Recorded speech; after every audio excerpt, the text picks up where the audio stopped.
Mercer grabbed the mission folder out of Emily Carter's hands and threw it across the briefing table, papers scattering every man in the room going silent. Then he pointed one finger directly at her face and said, "Get that thing out of my briefing room." Not her, not Specialist Carter. That thing, she was 4 feet 9 inches tall, and she had a rifle on her back that could kill a man from 2 miles away. And the lieutenant commanding the SEAL team just called her a thing in front of 14 armed men who all laughed like it was the funniest moment of their careers. Every single one of them. Before we go any further, if this is your first time here, hit that subscribe button right now and follow this story all the way to the end. Drop a comment and tell me what city you're watching from. I want to see how far this story travels. Now let's get into it. The transport aircraft hit the tarmac at 0412 hours and nobody came to meet her. That was the first sign. When a new operator joined a task force, even a support element, even a specialist attachment, someone came to the landing pad. That was protocol. That was basic military courtesy. You sent someone with a vehicle, maybe a corpsman, maybe just a junior, enlisted with a clipboard and a tired expression. You sent somebody.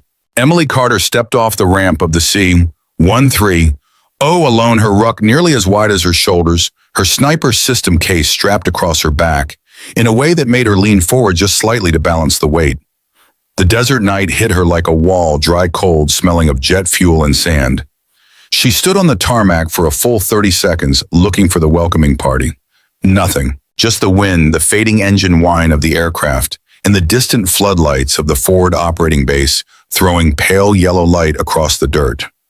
She adjusted the rifle case on her back, picked up her ruck, and walked toward the lights alone. Emily Carter was 26 years old.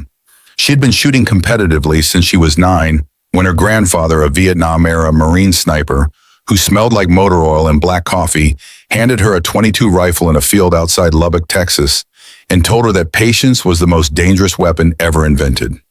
She had believed him then. She believed him now more than ever. She had grown up small and stayed small, the kind of small that made pediatricians frown, and store clerks offer her the children's menu until she was well into her 20s. At 4 feet 9 and 112 pounds, she had fought for every single thing the Army had ever given her. Every qualification, every assignment, every handshake that wasn't condescending. Every room she'd ever walked into where the first thing she saw was the moment everyone in it decided she didn't belong. She was used to it. That didn't mean it didn't cut. The gate guard at the FOB entrance looked at her. ID card looked at her, looked back at the ID card, and then looked at her again with the specific expression of a man trying to solve a math problem that didn't add up. Specialist Carter. That's right. You're the sniper attachment. Yes. A long pause. He handed back her ID. Main briefing building is the third structure on your left, ma'am. They're already started. Already started. She checked her watch. 4:27. The brief wasn't scheduled until 500. They had moved it up and nobody had told her. She filed that away somewhere quiet in the back of her mind, behind her eyes, in the place where she kept everything that was meant to make her feel like she was in the wrong room. She walked to the briefing building. She opened the door. The room went quiet in the particular way rooms go quiet when something unexpected walks through a door. Not the polite quiet of surprise, but the thick, evaluating quiet of a group of people who have all just arrived at the same silent conclusion simultaneously. There were 14 men in the room. Navy SEALs, most of them, plus 2 Army Rangers and a CIA liaison she'd been briefed on before departure. All of them turned to look at her. All of them had the same expression.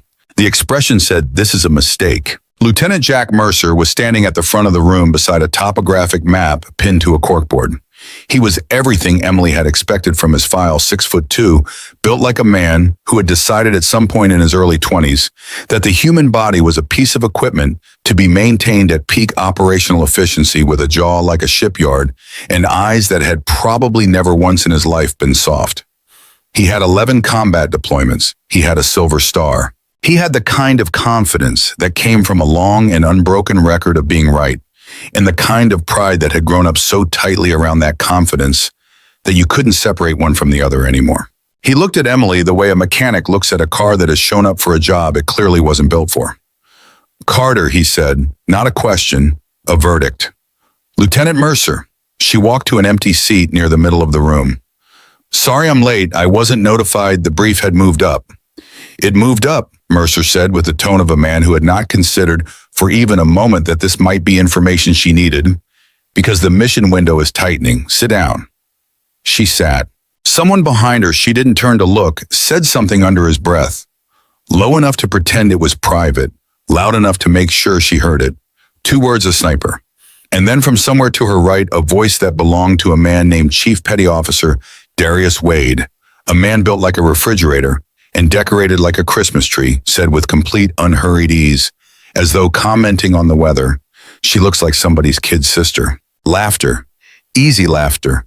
The comfortable laughter of men who were not worried about consequences. Emily did not look at Wade. She opened her mission folder, placed it flat on the table in front of her, and began to read. Mercer's briefing continued. The mission was a hostage rescue, 2 American aid workers being held by a militant cell operating in the desert mountain range approximately 60 kilometers south of the border. Intel suggested the hostages were alive and being moved between locations every 48 to 72 hours. The window for extraction was narrow. The approach route that Mercer had selected ran through a canyon system, natural cover, minimal vehicle traffic. Good concealment for the approach phase. Emily read the topographic overlay for the canyon route. She read it once, then again, then a 3rd time slowly with the particular attention she gave to terrain when something about it was bothering her in a way she couldn't yet name. And then she could name it. She raised her hand. Mercer looked at her with the expression of a professor interrupted by a student who has already failed the class. Carter. The canyon approach, she said. The north wall has a series of ridge overhangs at elevation intervals of roughly 200 meters. The approach route puts the team below all of them for approximately 4 kilometers of movement. If there's any hostile element with elevated positioning, we've reviewed the intel, Mercer said. The intel is based on aerial imagery from 72 hours ago, Emily said. The wind pattern in this region over the last 18 hours has Carter. She stopped. We have reviewed the intel, Mercer said again, slower this time, with the careful enunciation of a man explaining something to someone he has already decided cannot understand it. This team has executed 43 combat operations across 6 countries. I appreciate that you've had time to look at the map on your flight over. When I need additional input on the approach, I'll ask for it. The room was very quiet. Wade, from his seat to her right, leaned back in his chair and looked at her with an expression that was almost not quite sympathetic. Almost the way you look at someone who's about to make an embarrassing mistake in public, and you feel just a little bit sorry for them, but not enough to say anything. Understood, sir, Emily said. She went back to reading the folder, but she kept her thumb on the topographic overlay, kept her eyes on the canyon, kept thinking about the ridge lines and the elevation and the 72-hour-old photographs in the wind. She kept thinking about all of it. The briefing ended at 05:53. Equipment checks, vehicle assignments, departure timeline. Mercer assigning positions in the movement formation point, Slack team leader support, rear security. He read them in order, naming each man and his role with crisp military precision. He did not name Emily. When he finished, she said, "Sir, my position in the formation." Mercer looked at her. Then with the kind of deliberate casualness that is actually its own form of cruelty, he said, "You'll be behind the main element. Last position before rear security." Behind the main element. In combat formation language, that meant one thing: she was not part of the team. She was cargo. She was something being transported rather than someone contributing. Every man in the room understood exactly what that meant, and several of them understood it loudly with their faces in ways they didn't bother to hide. "My operational profile is long-range precision support," Emily said, keeping her voice even. "That function is most effective when I have time to establish elevated positioning ahead of the main element's movement into any contested area. If I'm behind the formation, You're where I need you," Mercer said, "which is not somewhere you can slow us down." The sentence landed in the room like a stone into still water. Ripples everywhere. Wade made a sound that might have been a suppressed laugh. Someone in the back of the room shifted in their seat. Emily counted to 3 behind her eyes. "Copy that, sir," she said.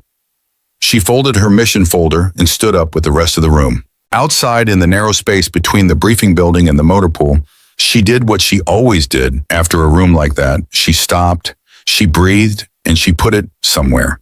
Not a way she had learned long ago that you can't actually put something like that away, but somewhere it wouldn't interfere with the work. A pocket, a shelf, somewhere she could reach it later when she had time to feel it properly. Right now, she had work to do. She went to draw her equipment. The quartermaster, a young specialist who looked barely old enough to shave, stared at her for a long moment when she listed her gear requirements. The Barrett system, the full setup, Buffo, the full setup. He stopped himself, typed something into his computer. That's 68 pounds of equipment, ma'am. I know what it weighs, Emily said pleasantly. I've been carrying it for 3 years. He didn't say anything else. He got her the gear. She spent the next 90 minutes in the equipment bay alone, doing what she always did before an operation. She cleaned the rifle, checked every component, verified every setting, confirmed every piece of ammunition was exactly what it was supposed to be. She built her loadout with the specific economy of a person who has spent years calculating exactly how much weight a human body can carry over how much distance, at what pace, and still be capable of precision work at the end of it. Every ounce was a decision. Every piece of kit was either essential or absent. She thought about the canyon while she worked. She thought about the ridge lines. She thought about Hill 3050, the peak marked on the topographic overlay that Mercer's route would pass approximately 800 meters to the east of. She had noticed it during the briefing, a near-vertical massive shale and granite, the kind of terrain that serious mountaineers plan for months. At its summit, the elevation was exactly what its name suggested, 3,500 meters above the desert floor. From that position, with the right equipment and the right conditions, you could see and reach virtually the entire canyon system, the entire killing ground. Nobody was talking about it because nobody thought it was relevant. It wasn't part of the plan. It wasn't on the approach route. It was just a mountain. Emily thought about it for a long time. Then she went to find Wade. She found him at the vehicle line running gear checks on the lead truck with 2 other SEALs men she'd been introduced to as Torres and Kellerman. Torres was quiet and efficient, dark-eyed, with the focused economy of movement that Emily associated with people who had done very dangerous things for very long periods of time. Kellerman was red-haired and loud, the kind of man whose voice arrived in a room about 3 seconds before he did. Wade, she said. He looked up from the vehicle. Specialist. I need 5 minutes of honest conversation. Something shifted in his face, not softness exactly, but a recalibration. He was a serious man under the performance of easy confidence. She could see that clearly. He held up a hand to Torres and Kellerman, and they moved off with the practiced discretion of people accustomed to conversations that weren't their business. Wade leaned against the truck and crossed his arms. Go ahead. The canyon approach, Emily said. You've looked at the topo. I've looked at it, and it's the route the lieutenant selected. That's not what I asked you. A pause. Wade's jaw worked slightly the way jaws do when someone is deciding something. The ridgelines are elevated. If there's any positioned element up there with decent optics and RPGs, it becomes a problem. It becomes a massacre, Emily said. The north wall alone has 4 natural firing positions that would cover the approach route with overlapping fields of fire. 4 positions with overlapping fields of fire and no extraction route for the team, because the canyon only exits from the south, which means if you're in contact, you have one direction to move, and the enemy already knows that direction. Wade was quiet. I know, Emily said. I know you know. I know some of the others know. I need to understand why nobody's saying it. Wade looked at her for a long moment. In that moment, Emily thought she saw something that might have been respect, or maybe just the recognition that comes from one professional to another when someone demonstrates they've done the actual work. But then it was gone, folded back into the easier expression he wore by default. Because the lieutenant has made the call, Wade said, and the lieutenant has 43 operations in an intel package that says the canyon is clear. 72-hour-old intel. 72-hour-old intel, he agreed without agreeing. If something goes wrong in that canyon, Emily said, there's one elevated position that covers the entire approach in all 4 of those north wall firing locations.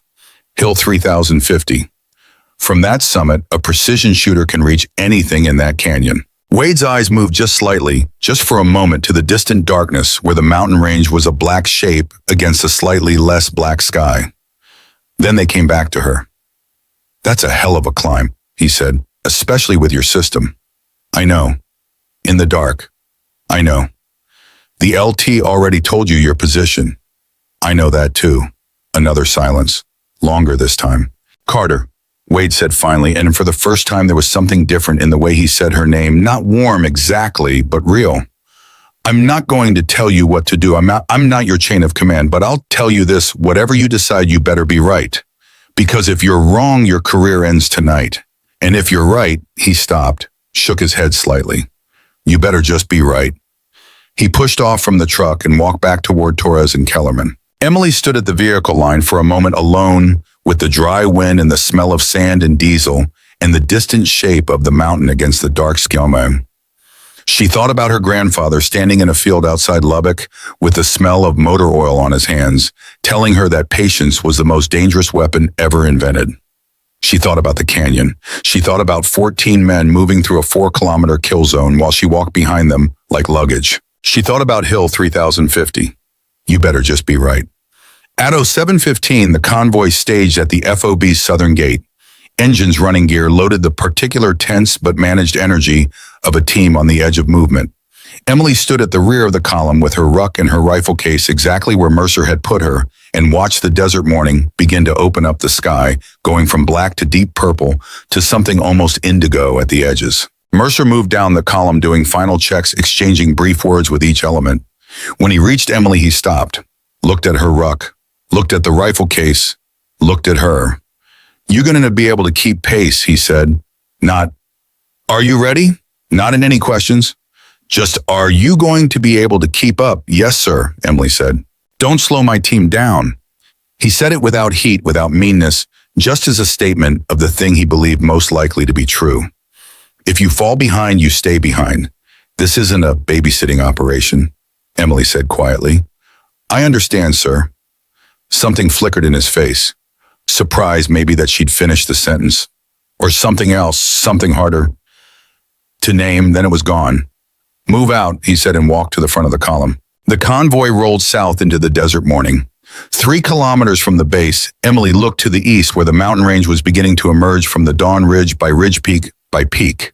She found Hill 3050 recognizable from the topographic overlay, a steep-sided massif that looked like something a child had sketched with hard, angry strokes. She looked at it for a long moment. Then she looked at the canyon route, the dark slash in the terrain ahead, where the team would disappear in approximately 40 minutes. Then she looked back at the mountain. Mercer had said, "You'll be behind the main element." He had said, "Don't slow my team down." He had said, "Stay behind." Emily Carter had followed orders her entire career. She had followed orders when the orders were wrong, when they were demeaning, when they were designed to make her feel invisible. She had followed orders because she believed in the system, because she believed that trust and discipline were what made teams survive. But she also believed in 14 men who were about to walk into a canyon that she was now more certain than ever was a kill zone. And she believed in the mountain. And she believed in her grandfather's voice saying patience is the most dangerous weapon ever invented. And she believed in the .50 caliber Barrett on her back, and she believed in 3 years of preparing for exactly this kind of impossible moment without ever knowing when it would come. The convoy slowed as it reached the canyon entrance. Dismount point. The SEALs filed off vehicles with practiced efficiency, assembling into formation with the quiet competence of men who have done this particular dance many times. Emily dismounted. She stood at the canyon entrance. She looked at the formation assembling ahead of her. She looked east toward the mountain. She made her decision. It was not a dramatic moment. There was no thunderclap, no sudden surge of certainty that swept away all doubt. The doubt was still there, the knowledge of what disobeying a direct order in a combat environment meant, the knowledge that if she was wrong, she would lose everything she'd spent 7 years building, the knowledge that Mercer would ensure she never saw a combat assignment again. The doubt was real and heavy, and she felt every ounce of it. She picked up her ruck. She turned east. And Specialist Emily Carter, the girl they had called a child a doll, a mistake in paperwork, walked away from the canyon and toward the mountain. Alone. In the dark. With 68 pounds on her back and a sandstorm that she could feel building in the way the wind was beginning to change direction, and the voice of every man in that briefing room still echoing somewhere behind her ribs where the things she couldn't put away were stored, she didn't look back. She started climbing. Her hands found the first rock face. The rifle shifted on her back, pulling her weight to the right, and she adjusted without thinking. The automatic practiced adjustment of years of carrying something that was almost too much and learning to carry it anyway. The summit was above her in the dark invisible, somewhere past the first ridge and the second ridge and whatever came after that. She started climbing and the wind began to change. She had been climbing for 11 minutes when her left hand slipped. Not a dramatic slip, not the kind that sends you screaming off a cliff face in the movies. Just a quiet, sudden loss of friction where she expected grip, her fingers skating across a patch of shale that had been worn smooth by 1,000 years of wind, and for 1/2 second her entire body weight shifted wrong, and the rifle case on her back swung out like a pendulum and pulled her sideways with it. She drove her right hand hard into the rock, found a crack, jammed 3 fingers in, and held. The swing stopped. She pressed her forehead against the stone and breathed 1 breath, 2, 3. Then she found her feet again and kept moving. Nobody saw it. Nobody was watching. She was already 300 meters above the desert floor, and the convoy below had long since disappeared into the pre-dawn gray, moving south toward the canyon entrance without her. 14 men walking into a problem she could no longer warn them about. All she could do now was climb fast enough to matter. The rifle was the real enemy, not the mountain, not the wind, not the darkness, the rifle. The Barrett M107 system in its hard case was 32 pounds by itself. Add the ammunition, the spotting equipment, the bipod, and the ancillary gear packed tight around it, and the case on her back was pushing toward 40 pounds before she'd even counted her ruck. The combined weight was somewhere between 65 and 70 pounds, depending on which moment of the day you asked, and it didn't distribute the way a human body wanted weight to distribute during a vertical climb. It pushed her backward. It torqued her spine. Every time she reached up for the next handhold, it shifted, and she had to fight the physics of it with muscle and will, and the particular kind of stubbornness that her grandfather had called the only inheritance worth leaving. She climbed. The first ridge came at 22 minutes. She pulled herself over the lip and lay flat for 30 seconds, not resting, just letting her heart rate come down to something that would allow clear thinking.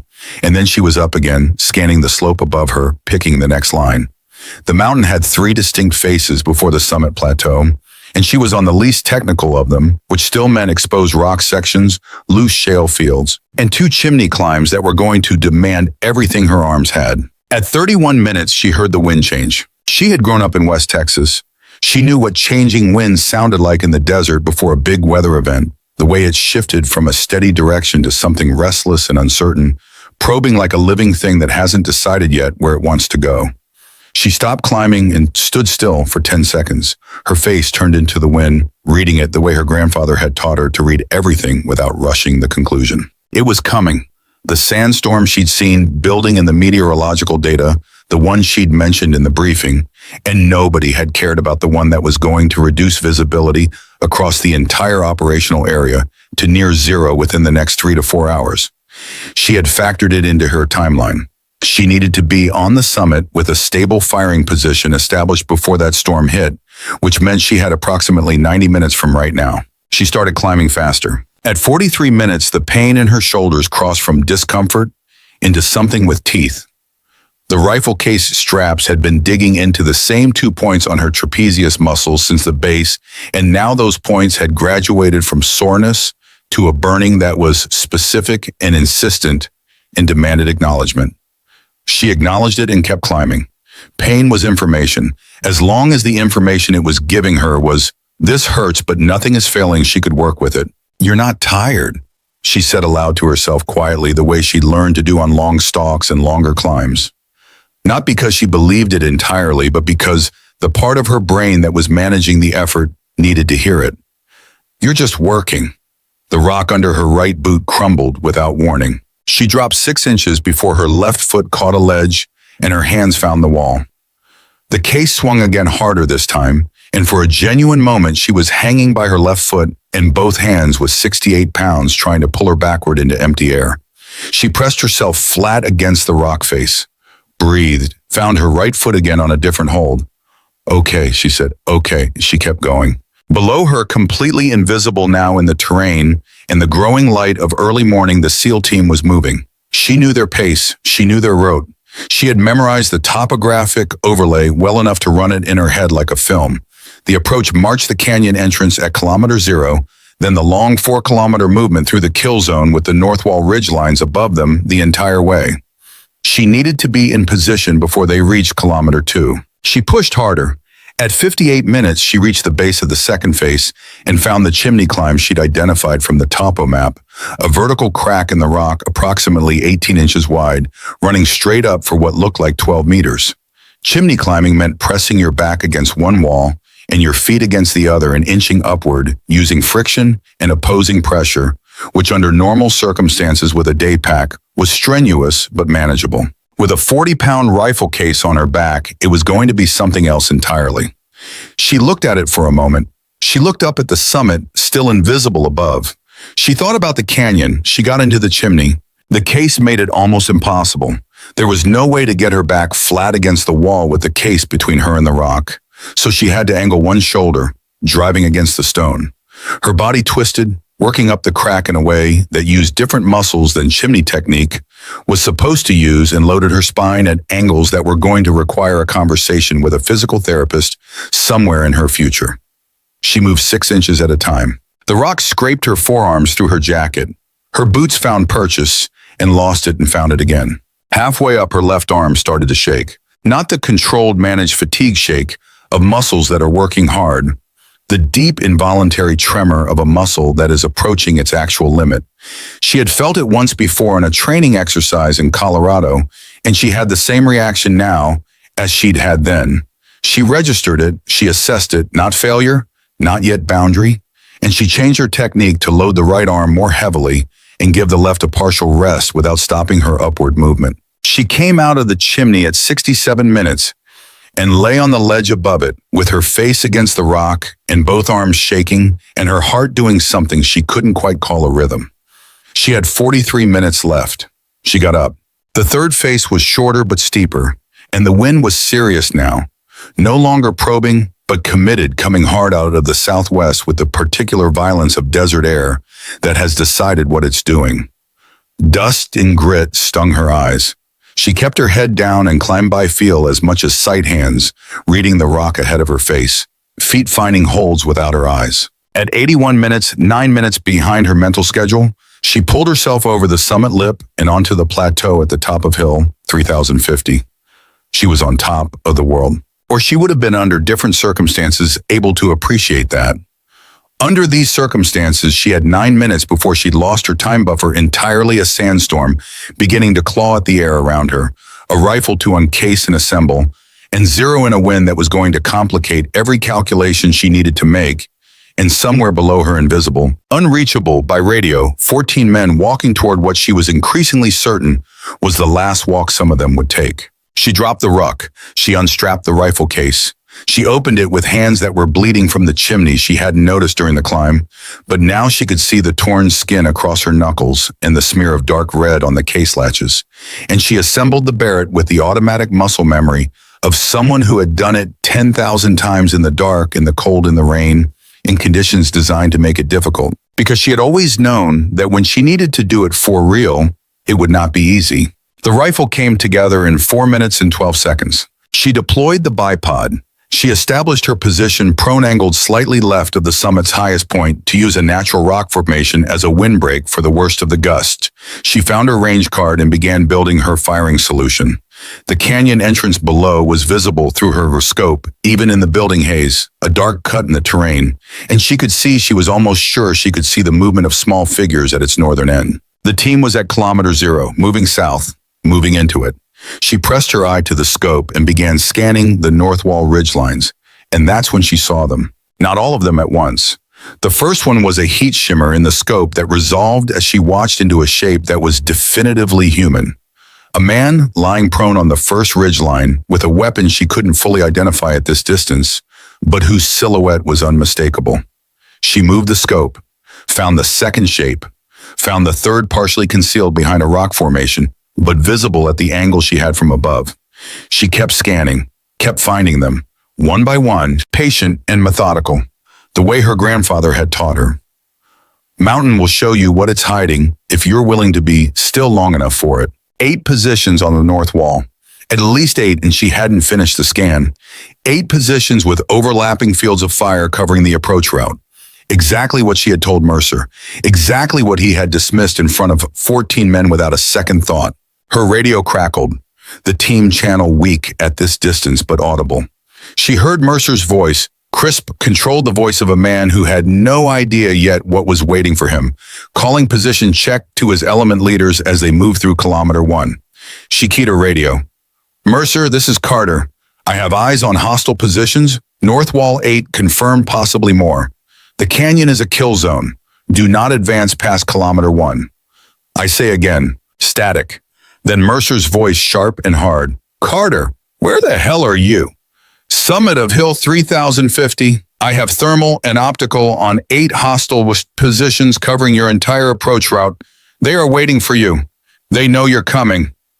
A long pause, long enough that she scanned the ridge lines again, found the 9th position, a mortar team, setting up behind the second major rock formation on the north wall, approximately 800 meters above the canyon floor. A mortar team. Carter, Mercer said, and his voice had changed, not in the way she'd hoped, not toward belief, but towards something colder and harder. You abandoned your assigned position. You disobeyed a direct operational order. You are going to stand down. You are going to get off that radio, and you are going to... The first explosion lit up the canyon. It wasn't a mortar. It was an RPG fired from the 3rd position on the north wall, and it hit the rock face 20 meters ahead of the point man, close enough to throw him off his feet, far enough that he was still alive when the echo reached the summit. Emily heard the explosion through the air before she heard it through the radio, a full second of raw sound crossing the distance between the canyon and the mountain before the erupted chaos of the team channel swallowed everything. Contact left, RP, north wall, cascade down, get off the trail. Torres is hit, Torres is down. Where is it coming from? I can't see. The canyon had erupted. She could see it in the scope muzzle flashes from the ridgelines, the smoke trail of a second RRP. The team scrambling for whatever cover the canyon offered, which was not much because the canyon had not been designed by God to protect the people moving through it. It had been designed, or it might as well have been, to kill them efficiently and without mercy. And Mercer's voice cutting through the chaos, still certain, still commanding. Suppressing fire, north wall. Air support, get me air support. Someone get me comms. LT comms are down. The storm is killing the signal. Then fix it. Sir, I can't fix physics. Emily had stopped listening to the radio. She was already working. The mortar team. That was the priority. Everything else on that ridgeline was bad, but a mortar dropping rounds into that canyon was going to end the mission, and most of the men in under 5 minutes. The mortar team was 940 meters from her position, close enough that even in the building wind, it was a manageable shot, not a remarkable one, not by her standards. She dialed the elevation. She read the wind gusting now, 12 to 15 knots from the southwest with variance, which meant she needed to wait for the lull between gusts and send the round in that window. She controlled her breathing. She found the mortar team in the scope, 3 men, 1 on the tube, 1 feeding rounds, 1 spotting, and she picked the tube operator first because without him, the other 2 were just men standing on a mountain.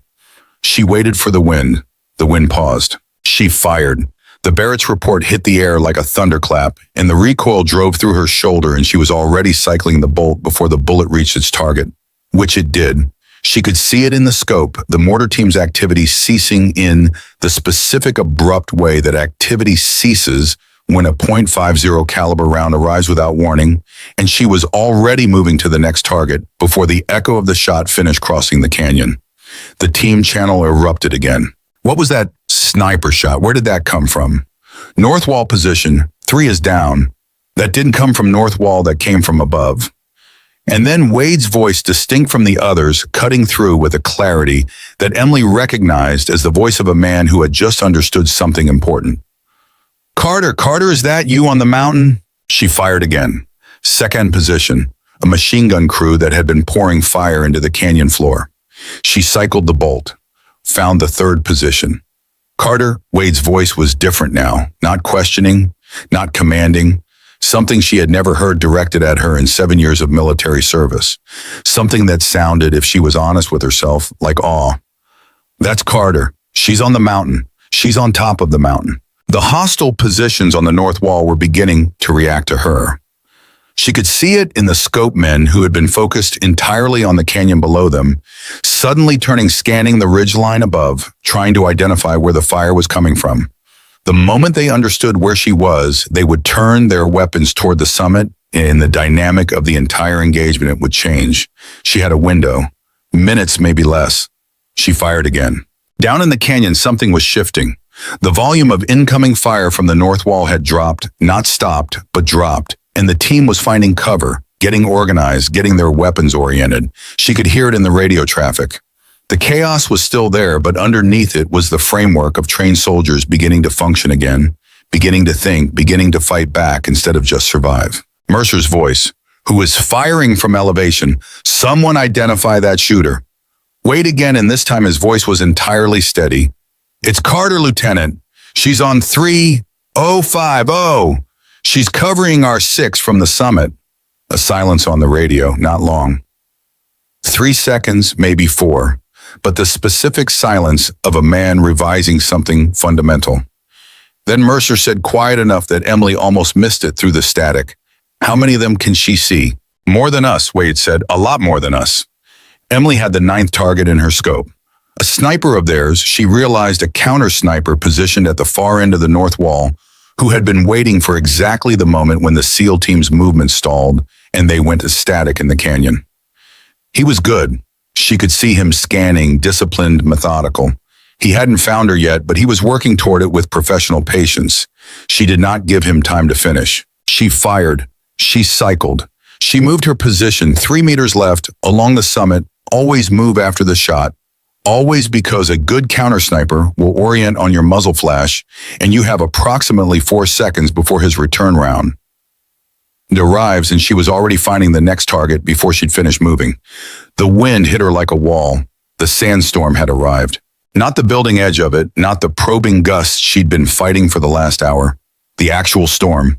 The main body of it, a wall of superheated air carrying enough particulate to turn the air solid and opaque and murderous.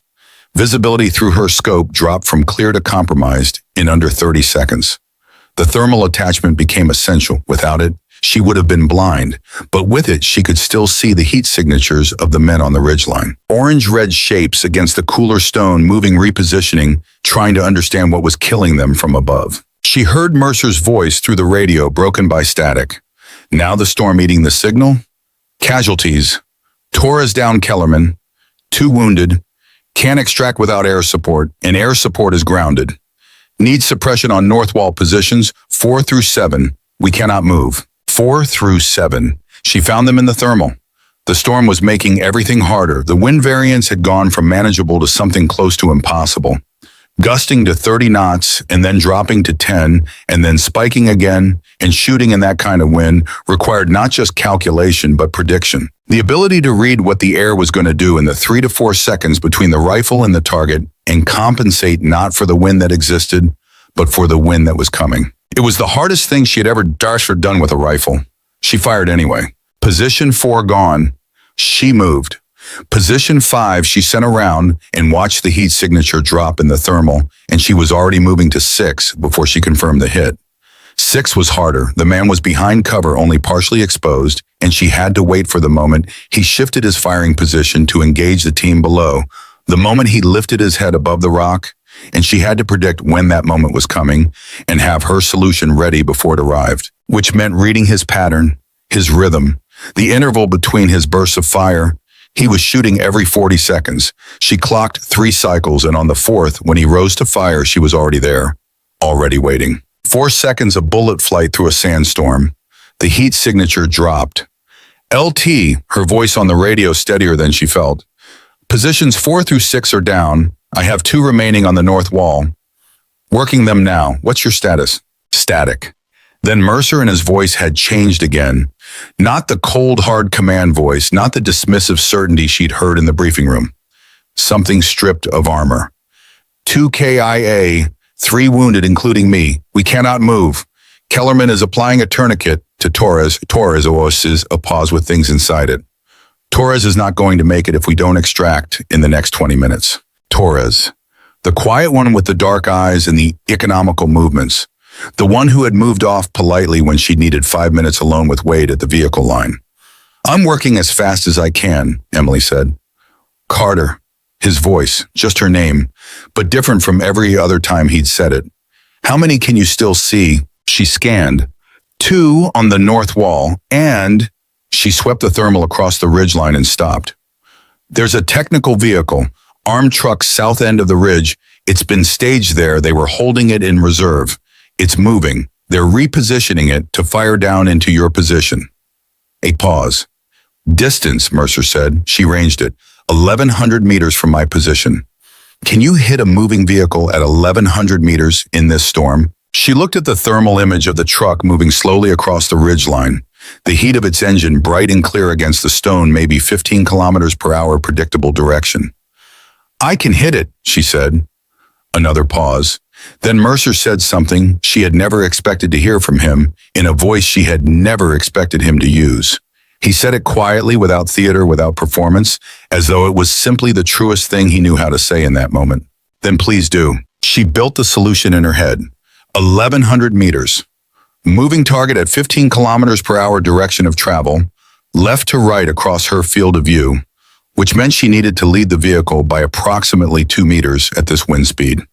Except the wind speed was not constant. It was varying between 10 and 30 knots, which meant her lead needed to vary too, which meant she was firing not at where the truck was and not at where a constant calculation said it would be, but at the precise point in space where her reading of an inconsistent wind said it would be when a bullet that traveled for just over a second arrived. She breathed out. She stilled. The wind peaked at 28 knots and began to drop. She fired. The truck's engine block detonated. Not an explosion, the round punched through the engine with enough energy to catastrophically damage the block and the fuel system simultaneously. And what followed was the truck going from 15 kilometers per hour to 0. In under a second, the hood coming up and then the fire. The fire was visible, even through the storm, as a bright bloom of heat in her thermal. The radio was silent for a moment. Then Wade's voice, just barely audible through the static, said, Did she just kill a truck? And somewhere in the chaos of that canyon, wounded and pinned and fighting to hold his team together? Lieutenant Jack Mercer said nothing, but Emily could hear his breathing on the open channel, alive, steady, and for the first time since she'd walked into that briefing room, completely unable to say she was wrong. She moved her position again, found the 2 remaining signatures on the north wall. The storm was absolute, now visibility 0 without the thermal, and she was shooting by heat alone, 2 shapes on a ridgeline, orange against gray, trying to understand what was happening to them from above. She understood it for them. She sent the last 2 rounds. The canyon went quiet. Not the quiet of safety. The wounded were still wounded. Torres was still running out of time. The extraction helicopter was still grounded. But the shooting had stopped. The north wall was still. The mortar was silent. The truck was burning. Emily lay on the summit of Hill 3050 in a sandstorm that had swallowed the world, her rifle hot in her hands, her shoulders afire. She was no longer thinking about her knuckles still bleeding from the chimney, and she listened to the team radio come back to life below her. 9 hostiles, 9 confirmed. From a summit that nobody thought she could reach in a storm, that nobody thought a shot was possible through at distances that pushed the physical limits of the weapon in her hands. She lay still and listened to them down there alive, organizing, calling for medical. Wade's voice steady and methodical as he coordinated the casualty collection. Alive. All of them still alive, the ones who could be. She had done it. And then from below, through the static and the wind and the noise of a team pulling itself back together, she heard Mercer's voice one more time. He wasn't talking to her. He was talking to his team, giving instructions, getting them ready for extraction. But before he clicked off the channel in the space between one order and the next, he said something quiet enough that she almost missed it. Find her a way down. Find her a way down. That was all Mercer said. 4 words. But down in that canyon with the storm screaming overhead and 3 men bleeding into the desert floor, those 4 words meant everything.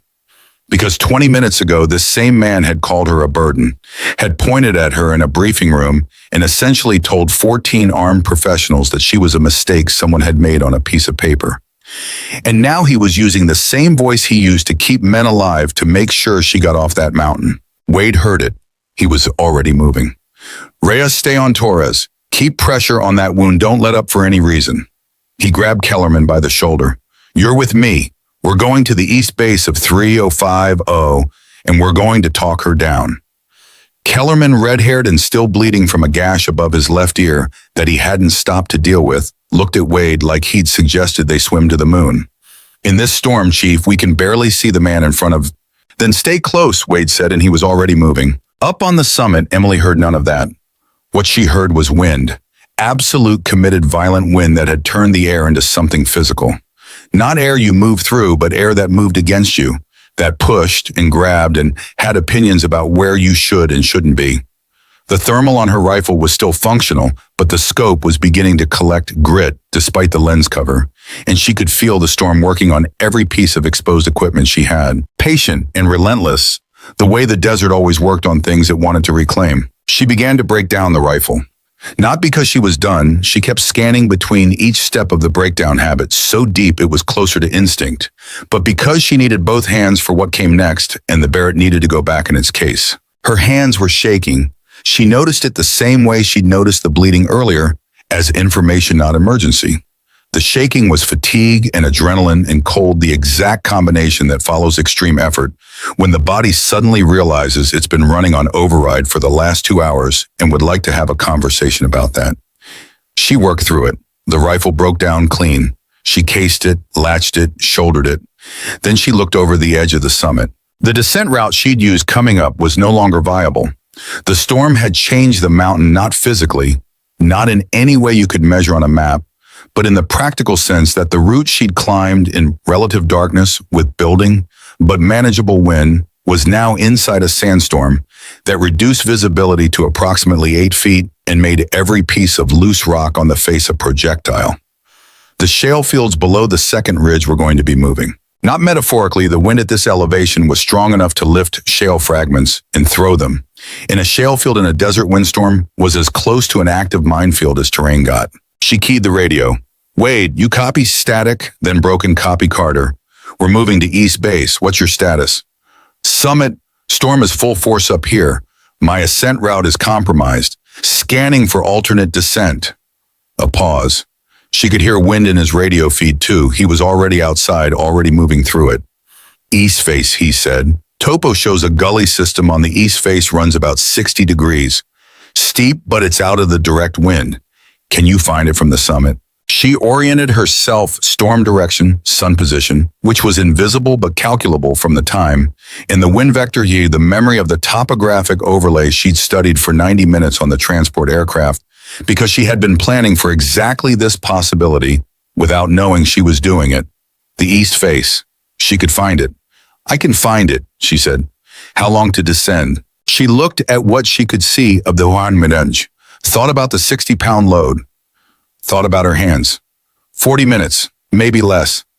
Carter, Wade's voice, direct. The helicopter has a 30-minute window. Weather is going to close the LZ completely after that. If you're not at the east base in 30 minutes. I heard you, she said. She started moving. The east face was everything. The west face hadn't been. The wind came off it at a diagonal that was almost worse than a direct headwind, a sideways force that wanted to peel her off the rock and send her spinning. She found the gully system at 7 minutes from the summit, which left her 23 minutes to cover a descent that she'd estimated at 40. The math was not good. She ran the numbers, once acknowledged them, and put them away. Math didn't get you off a mountain, movement did. She went into the gully. The gully was steeper than 60 degrees. Whoever had read the topo had been optimistic, or the topo was old, or both. In reality, it was closer to 75 in the upper section, which meant the descent was less climbing and more controlled, falling. Using her boots as brakes against the gully walls and her hands as emergency stops against the larger rock formations.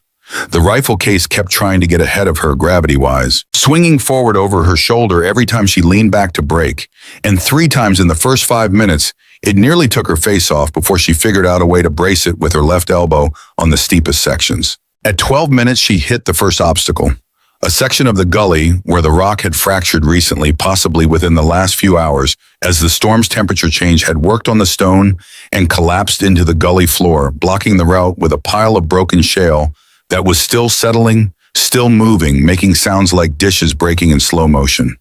She couldn't go through it. The footing was impossible. She'd be ankle-deep in shifting rock with a rifle case trying to pull her over backward. She looked right. A narrow ledge 2 feet wide, maybe less, ran along the gully wall above the collapse for approximately 15 meters before the gully resumed below it. She could traverse it. She had to traverse it. But the ledge was covered in the fine-grained sand that the storm was depositing on every horizontal surface, and fine sand on narrow ledges in high winds was an extremely specific kind of problem that she had not trained for explicitly but had a very clear understanding of theoretically. She committed to the traverse. 8 steps and her right boot slid. The case swung. She went down to one knee on the ledge, left hand slamming into the wall for balance, right hand releasing the case strap to free her arm, and for one genuine second she was kneeling on a 2-foot ledge in a sandstorm with nothing below her but a fractured shale field 30 feet down, and the whole thing was balanced on the single contact point of her left hand pressed against rock. She felt her heart do something that was less a beat and more a full-body shudder. She pressed herself into the wall, found her right foot, stood, kept moving. She cleared the traverse at 14 minutes. Back in the gully, the descent opened slightly. The angle dropped towards 60 again, then 50. The rock became more broken and less vertical, and she was able to move faster in the compromised way that fast means when you're carrying 60 pounds on a mountain in a sandstorm and your hands are bleeding and your left arm is still intermittently shaking from the chimney climb an hour and a half ago. 18 minutes, 19:20. Wade's voice on the radio. Carter, status. She was breathing too hard to answer for a moment. Moving, still on the face. 8 minutes, maybe 10. A pause that had things in it. The pilot is asking me for confirmation of your position. He's burning fuel holding pattern. He needs a decision in the next 5 minutes. 5 minutes. She was still 400 meters of vertical descent above the east base. The math had gotten worse while she wasn't looking at it. Tell him I'm coming, she said. Carter. Tell him I'm coming, Wade. She stopped managing the descent and started committing to it. There's a version of moving down a mountain that is careful and controlled and methodical and keeps all the variables inside acceptable margins. And then there's the version where you've done the calculation and the calculation says the careful version gets you to the bottom too late, and so you extend your margins. You accept more risk in each step. You move faster than is technically correct, and you trust that your reflexes will handle the problems as they arrive, rather than trying to anticipate them all in advance. She chose the second version. She was half running, half sliding, using the case as a counterweight now instead of fighting it, leaning into the mountain's angle and letting momentum do the work that her depleted muscles couldn't. Rocks moved under her feet, and she let them move, adjusting without stopping. The wind hit her hard, and she bent into it and kept going. Her right boot went through a section of thin shale and plunged 6 inches into a gap before she pulled it out and kept moving, losing maybe half a second. 24 minutes. She could see the base. Through the storm's haze, through the wall of driven sand that the wind had turned into something solid and opaque, she could see the change in terrain where the mountain met the desert floor, and she could see 2 shapes moving toward her that were not rocks and not terrain features and could only be men. Wade and Kellerman, still coming toward her through the storm. I see you, she said into the radio. I'm 60 meters above you, coming fast. I hear you, Wade said. What I can't see is, and then the radio cut to static and she was down to movement. 27 minutes. The last 40 meters of the gully flattened into a debris fan loose rock spread in a broad apron at the mountain's foot, and she hit it at a pace that was definitely too fast for the footing and definitely too fast for the load she was carrying, and absolutely the only pace that was going to get her to the helicopter window. She felt the debris shift under every step, felt the case swing wild as she leaned forward to fight gravity, felt her ankles roll and recover and roll again in the small automatic corrections that happen below conscious thought. She was 10 meters from flat ground when the gully released everything it had been holding. The section of wall behind her, the part she'd been running awing for the last 30 meters, the part she'd been touching with her right hand for balance gave way. Not a dramatic collapse, a slow, grating surrender of the rock formation's integrity, a section of gully wall approximately 12 meters long and 4 meters high, deciding that the storm and the vibration of her passage were finally the last arguments it needed to hear. It came down in pieces, at first individual rocks breaking loose and sliding, and then the whole section moved together. Emily heard it before she felt it, a grinding, accelerating sound that she associated instantly and without analysis with the word run. She was already at the debris fan. She didn't have more speed to find. What she did was throw herself forward, a full uncontrolled lunge, away from the gully and onto the flat ground, and the leading edge of the collapse caught the tail of her ruck and hit her in the back like a truck, and threw her face first into the desert. She hit the ground hard. The case slammed into her from above as she went down, driving her flat, and then there was rock and debris on top of both of them, and noise and dust, and the particular disorientation of a body that has just experienced a violent impact and is running a rapid internal diagnostic to establish whether it is still operational. Silence. Comparative silence. The storm still screamed, but the collapsing mountain had stopped. She moved her fingers. They moved. She moved her feet. They moved. She turned her head, still attached. She pushed up against the debris on her back and it shifted, and she got her hands under her and pushed harder, and the weight came off, and she was on her knees, then her feet. Then she was standing in the desert at the base of hill, 3,050 in the middle of a sandstorm with a rifle case on her back and rock dust and everything. Two shapes materialized out of the storm, running. Wade hit her at a dead sprint and grabbed her by the shoulders. Not a gentle grab. The grip of a very large man who has just watched something very bad happen and is checking whether what he grabbed is still a person. His hands were on her shoulders and then on her face, turning her head, checking her eyes with the practiced assessment of someone with serious first aid training and serious recent motivation to use it. "I'm good," she said. Her voice sounded strange to her flat and a little distant, the voice of someone operating on the far side of the adrenaline wall. "You don't look good," Wade said. "I'm functional," she said. "That's the same thing right now." Kellerman was already pulling debris off the rifle case. "Is the system—" "It's in a hard case," Emily said. "It's fine." A pause. She looked at Kellerman, the gash above his ear that had dried to a dark streak down the side of his face the way he was favoring his left side. "How's Torres?" Kellerman's face changed, just for a moment. "Just enough. Reyes has him. He's stopped. We need to move." They moved. Wade set the pace, and it was faster than the terrain, and the visibility and the wounded man's condition probably warranted, but the helicopter window was the helicopter window, and Torres's life was on the other side of it. Emily ran. She ran with the case and the ruck and the bleeding hands and the back that was going to have things to say to her tomorrow. And she ran because Torres, with his dark eyes and his quiet professionalism, deserved someone who ran when it mattered. They found the rest of the team at the mouth of the canyon's eastern exit, the route they had blown through when the north wall went quiet enough to move. Mercer was on his feet, which surprised her because the radio traffic had made it sound like he'd taken a serious hit. He was on his feet, but he was holding his left side with his right hand in the particular way of someone whose body has presented them with an injury that they've decided to deal with later. His eyes found her immediately. She expected she didn't know exactly what she expected. Not warmth, not an apology, maybe acknowledgement, maybe the professional nod that one operator gives another when a job has been done. Something in the range of respect delivered in the minimum viable dose. What she got was Mercer walking toward her through the storm directly without hesitation and stopping 2 feet away and looking at her, really looking at her the way he hadn't done once in the briefing room or the equipment bay or the convoy, and saying, "You're hit." She looked down.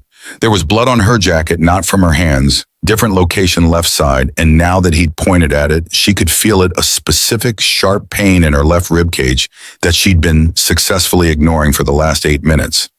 "Rock from the collapse," she said. "I think it's a bruised rib, maybe cracked." "That's not a bruised rib," Mercer said. He was looking at the blood pattern with the eyes of a man who has spent 11 deployments learning what injuries look like from the outside. "Kellerman, get the corpsman." "Sir, I don't need Carter." His voice stopped her. Not the command voice, something underneath it. Something that hadn't been there this morning. You're going to let someone look at that. She looked at him for a moment. His face in the storm grit and dust on everything, his hands still pressed to his own side, his eyes doing something she hadn't seen them do before. They were paying attention to her. Not to the situation, not to the mission, not to the tactical picture. To her. Copy that, sir, she said quietly. The corpsman, a young petty officer named Diaz, who had been working on 3 casualties simultaneously for the last 20 minutes, and looked like a man who had aged 5 years in one morning, came to her and opened his bag, and she stood still while he worked. The wound was a laceration from a rock fragment, deep enough to bleed significantly, but not deep enough to be the emergency Mercer's expression had suggested. Diaz packed it, taped it, and told her she was going to need stitches when they got back to base. Sure, she said. You should also be evaluated for a concussion. I'm fine. You said that already, Diaz said, not unkindly. You're also standing in a sandstorm with blood on 3 different parts of your body, so I want you to understand why I'm not completely convinced. She almost smiled. Almost. Wade appeared beside her while Diaz finished. He stood close, not touching, just close in the way of someone who has made a decision about something. The helicopter is 2 minutes out, he said. They're coming in blind. GPS-only pilot is either the bravest man alive or a lunatic, and I genuinely cannot tell which. Both, said Kellerman from somewhere behind them. Torres, Emily asked. Wade's jaw worked. Alive. Reyes kept him. It was close, he paused. It was very close. Another pause and then, he's going to make it Carter, because the north wall stopped shooting. She heard what he was saying. She nodded once. The helicopter came in like something out of controlled delirium, a ghost materializing out of the storm 20 feet above the desert floor, the rotor wash adding itself to the already violent wind and turning the immediate vicinity into something that made standing upright a genuine athletic event. It touched down for exactly as long as it needed to.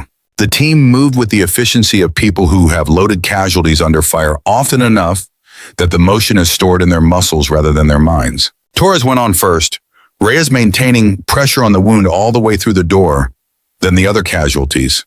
Then the walking team one by one stooped against the rotor wash. Mercer stood at the door counting them in the way a commander counts his people, the ancient and non-negotiable way of making sure the number going in matches the number that came out. When Emily reached the door, Mercer was still standing there, still counting. He looked at her, she looked at him, and then he did something that she would think about later in the quiet of a hospital bed in a base somewhere while someone put stitches in her side, something she wouldn't be able to fully explain to anyone who hadn't been in that specific morning, in that specific storm, in that specific version of a world where everything had gone wrong and then less wrong because of a decision one person made alone on a dark mountainside. He put his hand out, not a handshake, not the formal transactional handshake of officers and enlisted exchanging courtesies. He put his hand out the way you put your hand out to help someone through a door.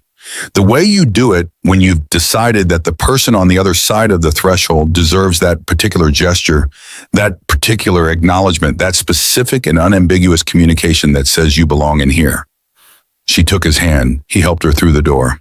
The helicopter lifted. The desert fell away below them, invisible in the storm, and the team arranged themselves in the aircraft the way wounded people arrange themselves around the casualties, protecting them from the movement, bodies becoming padding and warmth and presence. Emily sat with her back against the hull and her rifle case across her knees and her hands still bleeding slightly through the field dressing Diaz had applied flat on the case. And she felt the adrenaline beginning its long retreat from her system, the way it always did after an operation, like a tide going out and leaving behind everything it had covered. The pain in her side introduced itself properly. Her shoulders joined the conversation. Her left arm, the one that had been shaking since the chimney, was now simply refusing to cooperate with anything that required fine motor control, which was fine. She didn't need fine motor control right now. She needed to sit still and breathe. She looked across the helicopter at the team. At these 14 men, 12 now sitting in the aircraft because 2 of them were going home in a different way that nobody in this helicopter was ready to talk about yet. She had not known any of them 24 hours ago. She had walked into their briefing room and been handed a verdict before she'd opened her mouth. She had been called a child and a burden and a doll and a mistake. She looked at Wade. He was looking at Torres, watching the corpsman work his big hands loose in his lap in the specific relaxation of a man who is deeply unrelaxed but has learned not to show it. He felt her looking. He turned, and he did the thing she never expected. He held up 2 fingers. Not a peace sign, not a wave. 2 fingers meaning I saw, I know. 2 of them. Meaning the 2 men that Torres was alive because Emily had stopped the north wall. 2 men who were going home because she had climbed a mountain alone in a sandstorm and done what nobody in that briefing room had believed she could do. She nodded once, he nodded back. Kellerman, to his considerable credit, said nothing at all. He just looked at his boots and breathed, which was how Emily knew he was feeling something too large to perform. And Mercer. Mercer sat at the front of the aircraft with his hands still on his side and his eyes on the middle distance, where commanders put their eyes when they're running the mission in their heads again, looking for what they missed, what they should have caught, where the picture had been wrong. She watched him do it. She watched him reach the moment in the replay where she raised her hand in the briefing room and he took the folder out of her hands and told her she was behind the formation like luggage. She watched him arrive at that moment and stay in it. He didn't look at her, not yet. That would come later, back at base in the debrief, in the sequence of events that followed an operation like this one. But she could see him in it, and she understood in the way that one person can sometimes understand another person's interior from the outside when the circumstances are extreme enough to make the interior visible. She understood that Lieutenant Jack Mercer, 11 deployments and a Silver Star, was currently living inside the specific and unforgiving awareness that his certainty had almost killed his team, that he had dismissed the one person who could see what he couldn't see, that the woman he had called too small to matter had just spent 2 hours on an impossible mountain keeping his people alive with a rifle in a sandstorm, and that he was going to have to figure out what to do with all of that. The helicopter flew north through the storm. Emily closed her eyes. She did not sleep. She wasn't capable of sleep. Yet the system was still too activated, still running the morning on a loop in the background. But she rested in the way that is possible after the worst is over, a suspended state between the effort and the accounting, where the body is still and the mind is beginning slowly, carefully to come down from the altitude. She thought about her grandfather, about a field outside Lubbock, about a .22 rifle, and the smell of motor oil, about a man who had spent his life being underestimated in different ways and had handed her the one weapon he knew could never be taken from her. Patience, he'd said, is the most dangerous weapon ever invented. And she had been patient. For 7 years she had been patient. Through every room and every verdict and every folder slammed shut in her face. She had been patient, and she had worked, and she had prepared for the moment that would require everything she had. And when that moment had come on a mountain in a sandstorm, with 14 men's lives in the balance, she had not been too small. She had not been too light. She had not been a tool or a child or a piece of political paperwork. She had been exactly enough. The storm outside the helicopter was still absolute, a world of driven sand and zero visibility and wind that made the aircraft shudder with periodic violence. But inside, 12 men were alive, and one man named Torres, who had nearly died in a canyon, was breathing steadily with a corpsman's hand on his chest. And on the summit of hill, 3,050 behind them, 9 enemy fighters who had set a perfect trap and filled it with the best soldiers America had, would never set another one. Emily opened her eyes. She looked at her hands in her lap, the torn knuckles, the field dressings, the dirt ground into every line and crease, the hands of someone who had done the work. She had done the work. And outside the helicopter, still invisible in the storm, the mountain stood exactly where it had always stood. Patient, certain, waiting for the next person who needed to understand what it had to teach. The base hospital smelled like antiseptic and recycled air, and the particular institutional quiet of a place where serious things happen and nobody raises their voice about it. Emily had been on the cot for 40 minutes when the stitches were done, 11 of them. The doctor had counted out loud, like he was marking time, each one a small, precise tug that she felt but did not react to. Because she had stopped reacting to pain somewhere around the 3rd hour on the mountain and hadn't fully found her way back to it yet. "You need to sleep," the doctor said. He was a Navy commander named Okafor, compact and efficient, with reading glasses perched at the end of his nose that he hadn't taken off during the entire procedure, despite not actually reading anything. "Concussion protocol means I want eyes on you every 2 hours. You don't leave this building tonight." "Understood," Emily said. "You also have 2 cracked ribs, not 1. The rock fragment nicked the periosteum on the lower one. That's going to hurt tomorrow considerably more than it hurts right now. Looking forward to it, she said. Okafor looked at her over the glasses. How's the arm?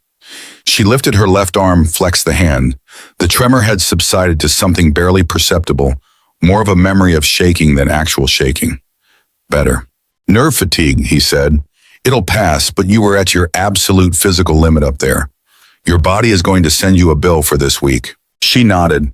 He packed his kit and left, and she lay back on the cot and stared at the ceiling and listened to the bass settling around her, the distant generators, the wind still working outside the muffled voices from the main ward where the other casualties were. Torres was in surgery. Reyes had told her that in the helicopter leaning across to make sure she heard it over the rotors. Torres is in surgery. They think he's going to make it thanks to you. She had nodded and looked at the floor because the alternative was showing Reyes something she wasn't ready to show anyone in this building. She was still looking at the ceiling when the door opened. She expected Okafor coming back, or Diaz, the corpsman, doing follow-up. She did not expect Mercer, so when it was Mercer who came through the door, she had approximately 1 second to adjust her face before he saw it, which was not enough time, which meant he saw her unguarded for exactly that 1 second, tired and hurting and more human than she'd allowed herself to be in front of any of these men since she'd stepped off the transport aircraft. He saw it. She knew he saw it because something in his expression shifted in response to it, a small adjustment like a man recalibrating the distance between himself and something he had misjudged. He had changed out of his field gear. His left side had a dressing under his shirt. She could see the slight bulk of it. He was moving carefully in the way of someone who had been told by a medical professional not to move a certain way and was complying with approximately 60% of that instruction. He pulled the single chair in the room to the side of her cot and sat down without asking if he could. She didn't say anything about that. For a moment, neither of them spoke. The generators hummed. Outside, the storm was finally weakening. She could tell by the way the building had stopped its periodic shudder and settled into something more consistent. 6 hours of sandstorm, and now the desert was remembering how to be still. Torres is out of surgery, Mercer said. Emily closed her eyes for 1 second. Opened them. And he's going to make it. They said another 20 minutes and the answer would have been different. He paused. Reyes kept him, but Reyes needed 20 minutes to work with.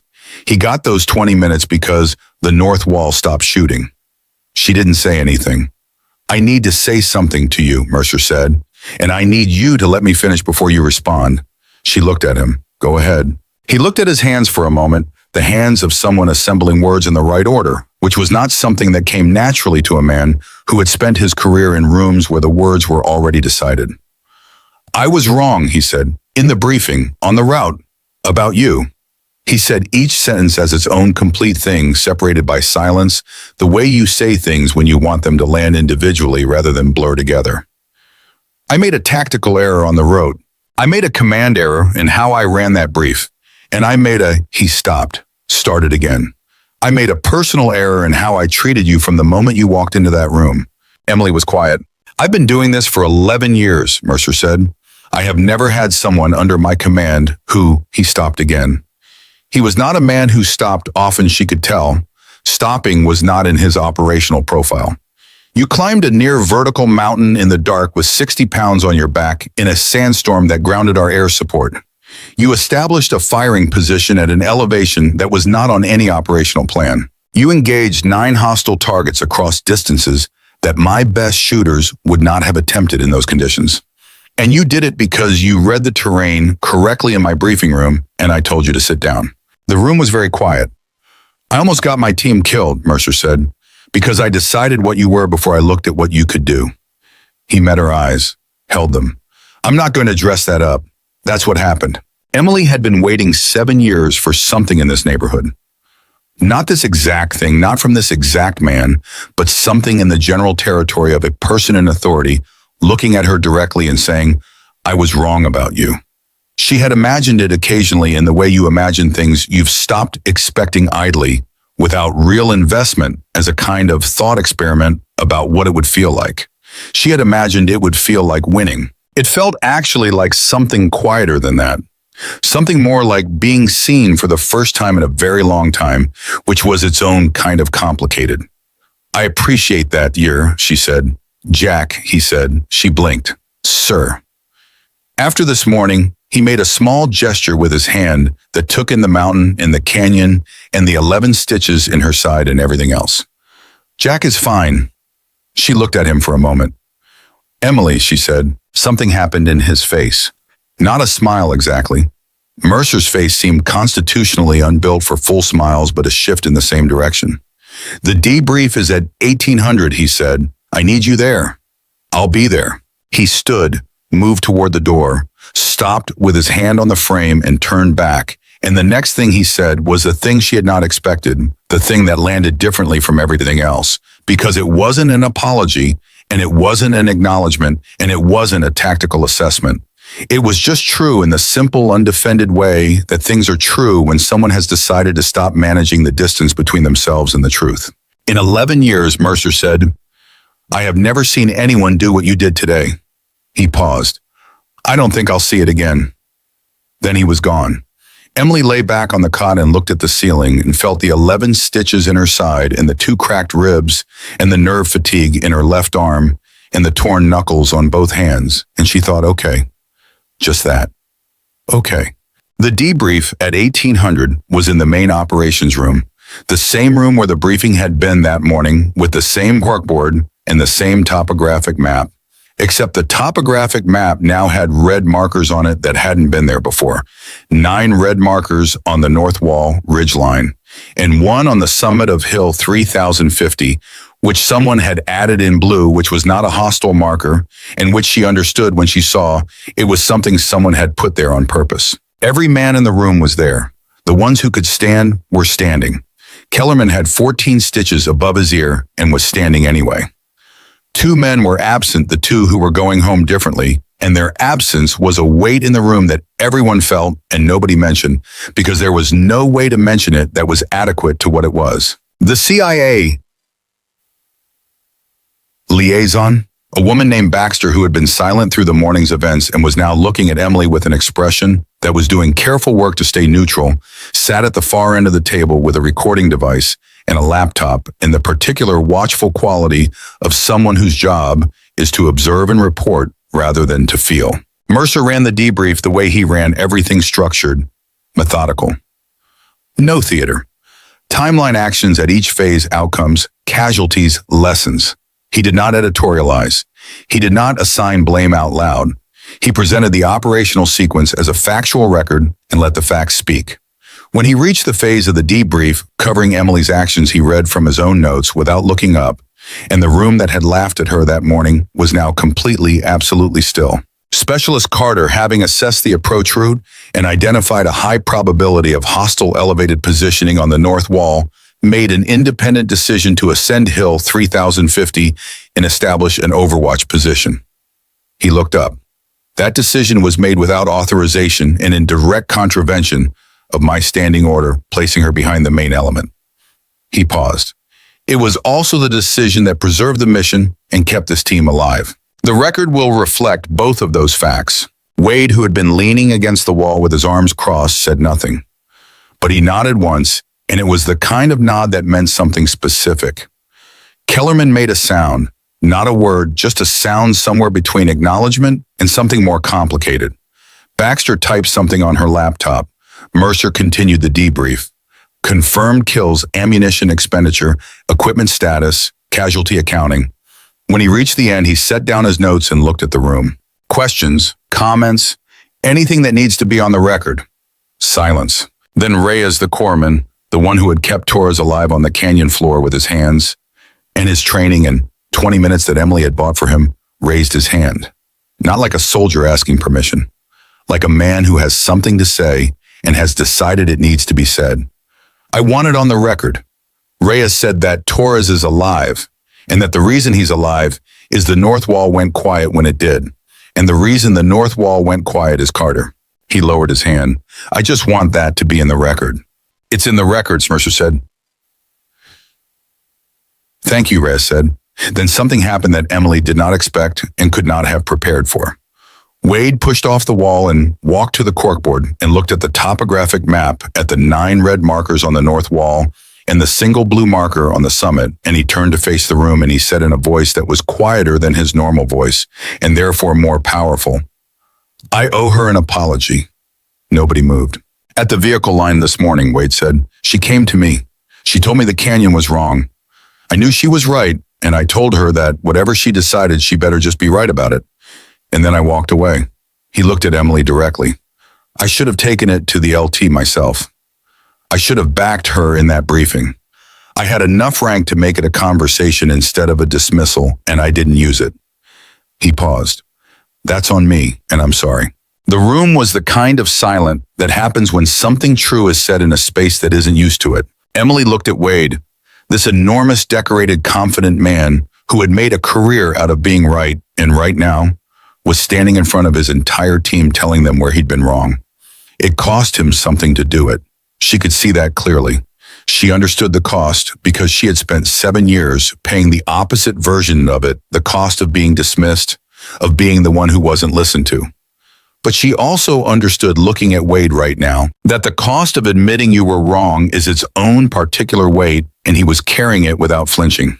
"I know," she said. "Thank you." Wade nodded, went back to the wall, and the debrief moved on. After, when the room was clearing, men filing out in ones and twos, the quiet post-operation drift of people who need food and sleep, and the particular solitude that follows a day that has required too much, Baxter stopped beside Emily on her way to the door. "Specialist Carter." Her voice was the careful, professional voice of someone who measured everything before it left her mouth. "I'm going to need a full statement from you for the operational record. Tomorrow when the medical situation permits." "Of course," Emily said. Baxter looked at her for a moment with the carefully neutral expression, doing slightly less work than it had been during the debrief. "Off the record," she said, for approximately 5 seconds. She glanced at the door, then back. "What you did today is going to be in a file that very few people will ever read. The kind of file that gets classification levels and sits in a building in Virginia." She paused. "I want you to know that the people who read it are going to understand exactly what it means, even if nobody else ever does." Emily held her gaze. "That's enough," she said. Baxter nodded. Then she was gone. The room was empty now except for Emily and the corkboard with its 9 red markers and 1 blue one. She stood in front of it for a moment. She thought about her grandfather telling her she had to be twice as good to be taken half as seriously, and that the only answer to that math was to be so good that the math stopped mattering. She had done the math today. She turned off the light and went back to the hospital.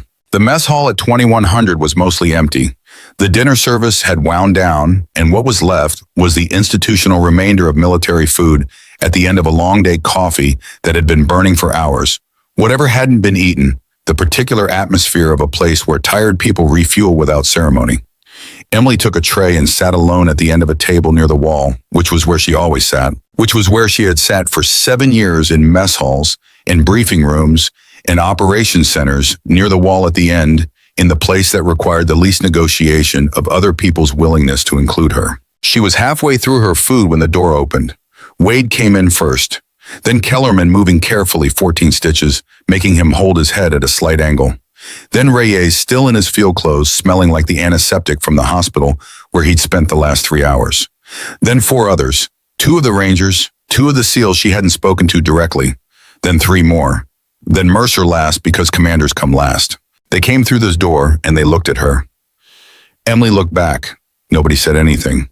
There were other tables. The mess hall had 12 of them, most empty, all of them available. There was no tactical reason, no logistical necessity, no practical imperative that required any of these men to do what they did next. Wade walked to her table. He pulled out the chair directly across from her and sat down.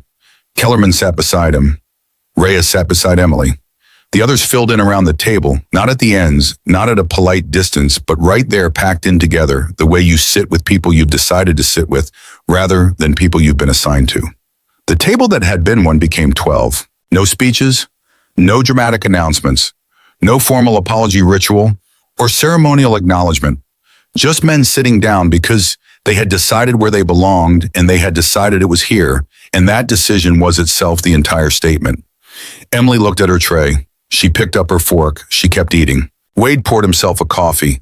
Kellerman stole a bread roll from the basket in the center of the table. with the casual ownership of a man who has decided this is his table now. Reyes beside her started talking quietly to the ranger on his other side about something logistical and mundane equipment, manifest something about the helicopter's weight limit, and the conversation was so normal and so grounded that Emily felt something in her chest do something she hadn't expected. Not tears, she wasn't going to cry in the mess hall, but the pressure of something that had been held back for a long time, something that had been carried in the wall, adjacent seat, in the end of the table. In the 7 years of being in rooms as furniture rather than people, that pressure shifted. It didn't release all at once, nothing dramatic. It just moved slightly the way a very heavy thing moves when the weight on one side changes. Mercer was across the table and 3 seats down. He caught her eye once. She caught his. He looked away, first back to his coffee, back to whatever a man like Mercer does with a day like this one when the day is finally done. And she looked away too, back to her food, back to the table that was now full of people who had voted with their feet on who she was. She thought about the morning, the transport aircraft, the tarmac with nobody waiting, the folder slammed shut in her face, the laughter. She thought about the mountain in the dark, the chimney, the wind, the 9 heat signatures in the thermal, and the 4-second bullet flight, and the truck that had stopped moving. She thought about Torres alive in a hospital bed because 20 minutes had been enough. She thought about her grandfather's hands rough and certain placing a rifle in hers in a field that smelled like Texas summer and motor oil telling her that patience was the most dangerous weapon ever invented. She had been patient, and now she was sitting at a full table eating food that tasted exactly the same as it always had in a room that looked exactly the same as it always had, and everything was entirely different. Kellerman said something to Wade that was apparently funny because Wade made a sound that was as close to a laugh as Wade probably got. Reyes was still talking logistics. Someone at the far end of the table was arguing good-naturedly about something that had nothing to do with the canyon or the mountain or the morning, arguing with the easy irreverence of people who have survived something together and are already in the way of survivors everywhere, beginning the process of turning it into a story they can live inside of. Emily ate her food. She was not invisible. She was not furniture. She was not behind the formation like luggage or a child or a mistake on a piece of paper or any of the other things she had been in that briefing room this morning. She was at the table, and outside, invisible in the dark desert night, the sandstorm had finally ended. The sky above the base was clearing star by star, the way the desert sky always cleared after a storm, gradually and then completely, until the whole thing was open and vast and full of more light than the eye could hold. The mountain stood where it had always stood, patient, still, exactly tall enough. She slept for 11 hours. Not the light-interrupted sleep of someone whose body is still running the day's events on a loop, but the deep total unconsciousness of a person whose system has finally accepted that the emergency is over and has shut down every non-essential function to begin the long work of repair. Okafor checked on her at midnight and again at 0200. Shining a penlight in her eyes per concussion protocol, and both times she came partially awake, answered his questions correctly, and went back under before he reached the door. She woke at 7:12 to the sound of the base coming alive around her generators, cycling vehicles moving the muffled percussion of a military installation that does not pause for anything, including the aftermath of the previous day's near disaster. For a moment she lay still in the cot and conducted her inventory ribs, which announced themselves immediately and with considerable authority. Hands which were stiff inside their dressings. Left arm, which had recovered most of its cooperation overnight, but still felt faintly unreliable, like a tool that has been used past its rated capacity and needs time before you can trust it again. The 11 stitches in her side, which pulled when she breathed deeply. She sat up anyway. On the chair beside her cot, the same chair Mercer had pulled over last night, someone had left a cup of coffee, still warm. A paper cup with a lid, the kind from the mess hall set there recently enough that it hadn't gone cold. She looked at it for a moment. There was no note, no indication of who had left it or when. She picked it up and drank it and decided that some things didn't need to be explained to be understood. Okafor cleared her for limited mobility at 0800 with a list of restrictions she memorized and intended to comply with to approximately the same degree that she always complied with restrictions, which was to say she would honor the spirit of them whenever the spirit and her judgment agreed. He told her Torres had been moved out of the ICU overnight, stable, talking, asking for food, which Okafor seemed to consider the most reliable indicator of a man's will to live. He asked about you. Oh, Okafor said almost as an afterthought, almost like he wasn't sure whether to include it.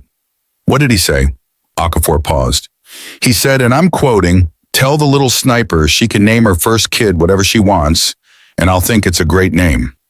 He looked at Emily over his glasses. I don't fully understand the sentiment, but the intent seemed positive. Emily looked at her coffee cup.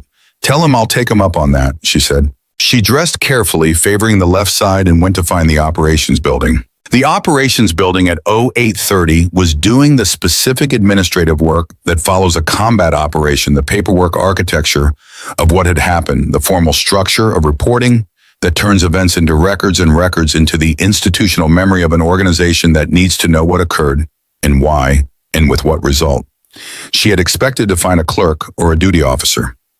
Instead, she found Mercer alone at the main table with 3 folders open in front of him and a pen in his hand that he wasn't currently using. He looked up when she came in. His left side was moving more freely this morning. The injury still present, but managed the way Mercer managed everything with the minimum visible concession to physical reality. You should be in bed, he said. Okafor cleared me for limited mobility. Limited mobility doesn't mean operations building at 0830. I'm not doing operations, she said. I'm doing paperwork. She pulled out a chair across from him and sat down. The after-action report. He looked at her steadily for a moment. Then he slid one of the folders across the table toward her. I was going to have someone bring it to you. She opened the folder. The after-action report was 12 pages, the formal military accounting of what had occurred from mission launch to extraction, formatted in the specific language that the Army and Navy used when they needed to tell a story in a way that could be understood, evaluated, and filed by people who weren't there. She read the first 3 pages. She read them the way she read terrain, methodically looking for what was actually there rather than what she expected to find. The report was accurate. Mercer had written it accurately, which surprised her only in the sense that accuracy required him to include things that did not reflect well on his own command decisions. And she had not been entirely certain last night whether the version of Mercer who had sat beside her cot and said I was wrong was the same version who would sit down the next morning and write it into the permanent record. It was the same version. The report described the approach, route selection, the intel assessment, the decision to disregard Carter's tactical input during the briefing, and the consequences of that decision in precise, unsparing language. She turned to page 7 and stopped. The section covering her actions was headed in the formal military style with the date and time and operational designation. And then beneath it, in the measured prose of official documentation that Mercer had clearly written and rewritten and written again until it said exactly what he wanted it to say, was the account of everything she had done from the moment she turned east at the canyon entrance to the moment she came off the mountain at the east base. It was all there, the climb, the firing positions, the 9 targets, the truck, the descent, the collapse, all of it rendered in the flat, factual language of military reporting that somehow in its very flatness made everything more rather than less. Because official language doesn't dramatize, it just states. And sometimes the plain statement of a thing is more powerful than any description of it. But it was the last paragraph of the section that stopped her breathing for a moment. Mercer had written the tactical outcome of this operation, the survival of all personnel present at the time of hostile engagement, the successful neutralization of a prepared ambush site, and the preservation of the mission's operational viability is attributable in its entirety to the independent action of Specialist Emily Carter. Her assessment of the threat environment was correct. Her decision to establish Overwatch on Hill 3050, while contrary to standing orders, demonstrated a level of tactical judgment, physical capability, and precision marksmanship that is without precedent in this author's operational experience. The standing order she contravened was the author's. The judgment that superseded it was hers. The record should reflect this without ambiguity. Emily read it twice. She looked up at Mercer, who was watching her with the careful attention of someone who has put something important in front of another person and is waiting to see how they receive it. You didn't have to write it this way, she said. I know. This reflects on your command judgment. I know that too. There are ways to write this that are accurate and still. Carter. He said her name the way he'd said it the night before, not her rank, not specialist, her name. I spent 11 years writing reports that were accurate and strategic simultaneously. I know exactly how to do what you're describing. He paused. I chose not to. There's a difference between what's accurate and what's honest, and I've spent enough time on the wrong side of that line. He held her gaze. This one's going to be honest. She looked back at the page. She thought about the 7 years of rooms and verdicts and folders slammed shut. She thought about the paperwork that had preceded her, the political paperwork Mercer had called her in the briefing, as though she were a document rather than a soldier. And now here was a different kind of paperwork. The kind that said her name and said what she had done and said it mattered in the language of the institution that had spent 7 years deciding she didn't. Thank you, she said. It was inadequate. She said it anyway because it was true. Mercer picked up his pen. Baxter from the agency wants your statement at 10:00. She said yesterday, but you were in surgery. A pause. You were in the hospital, not surgery. He corrected himself with the precision of a man who is being exact about someone else's situation, which was its own small thing. I'll be in the building if you need anything. She nodded. He went back to his folders. She went back to page 1 and started reading again. This time the whole thing building the complete picture she would need for Baxter's interview, and the room was quiet except for the sound of pens on paper and the bass moving outside, and somewhere in the background, the specific frequency of two people who had spent an entire day at war with each other's assumptions, sitting in the same room and doing the ordinary work of the morning. Baxter arrived at 09:58, which Emily noted because it told her something about Baxter. A woman who said 1000 and meant 09:58 was a woman who considered being exactly on time to be a form of being late. She had her recorder and her laptop and the same careful neutrality she'd worn the day before, and she sat up at the far end of the table with the practiced efficiency of someone who has conducted a great many interviews in a great many austere locations. The statement took 90 minutes. Baxter asked questions in the methodical, non-leading way of a trained interviewer, questions that opened space for Emily to fill, rather than questions that suggested the shape of the answer she wanted. Emily filled the space accurately, and in sequence the way she'd been trained to report what she saw, what she assessed, what she decided, what she did, what the result was. She did not editorialize. She did not advocate for herself. She stated the record. When it was over, Baxter turned off the recorder and sat back in her chair with the expression of someone who has just confirmed something they already suspected. I need to tell you something, Baxter said, and the careful neutrality had shifted slightly, not gone, but adjusted. The operational record you've just created is going to be reviewed by people at a level that will affect your career in ways you may not fully anticipate. Emily waited. There's already been a conversation, Baxter said, carefully choosing each word, at a level above this base about what happened yesterday, about the nature of the tactical decision-making that occurred. She paused. About you specifically. What kind of conversation, Emily asked. The kind that results in opportunities, Baxter said. If you want them. She let that sit for a moment. That's all I can tell you right now, but I wanted you to know the conversation is happening. Emily looked at her steadily. I didn't do what I did yesterday for a conversation to happen at a level above this base, she said. I know, Baxter said. I did it because 14 men were going to die in a canyon. I know that too. Baxter closed her laptop. That's exactly why the conversation is happening. She left. Emily sat alone at the table for a moment with the after-action report open in front of her, and the recorder gone, and the morning getting later around her, and she felt something she hadn't fully felt since the helicopter, the weight of what yesterday actually was settling into her, now that the machinery of reporting and documenting and formally accounting for it had given her permission to let it land. 14 men, Taurus alive, 2 men who weren't, 9 targets on a north wall that would never set another ambush. A truck on a ridgeline, a 4-second bullet through a sandstorm, her hands in her lap, still healing, still hers. She closed the folder and went to find Torres.